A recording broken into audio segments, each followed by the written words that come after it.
Do you know what it's actually like to be swallowed alive by a monster of the deep sea?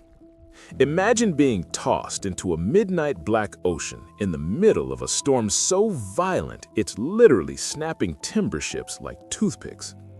You expect the water to claim you in seconds, but instead, a colossal shadow rises from the abyss. This isn't just a Sunday school story. When you look at the biological and psychological reality of what happened to Jonah, it becomes one of the most terrifying survival mysteries in human history. As a channel dedicated to the intersection of ancient Bible history and the unexplained, we've spent years digging into the impossible stories of the past.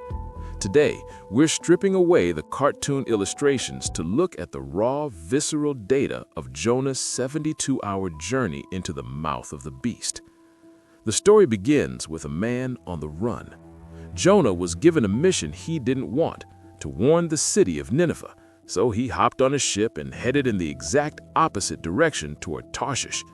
But as any sailor will tell you, the ocean has a way of catching up to you when you're hiding. A great storm nearly ripped the vessel to pieces. The crew was terrified, throwing cargo overboard just to stay afloat. Jonah, realizing he was the source of the cosmic friction, made a chilling request: "Pick me up and throw me into the sea." Now, usually, that is the end of the line. In a storm of that magnitude, miles from shore, you've got maybe 3 minutes of gasping before the darkness takes you. But as Jonah hit the water, the storm went silent. And that's when the real nightmare began. But what kind of creature was actually waiting in those depths? Scientists have a few theories that might shock you. The ancient Hebrew text calls it a dag gadol, a great fish. For centuries, skeptics have laughed at the idea, but biology tells a different story. If we're talking about a sperm whale, one of the only creatures on Earth with a throat large enough to swallow a human whole, Jonah would have entered a world of total sensory deprivation.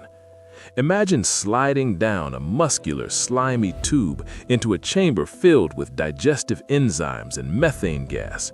It is a place where oxygen is almost non-existent, and the internal temperature is a sweltering 100 degrees Fahrenheit. Jonah wasn't just in a room, he was encased in the living tissue of a deep-sea predator. He was in an environment designed to dissolve bone. And yet, the text says he remained there for 3 days and 3 nights.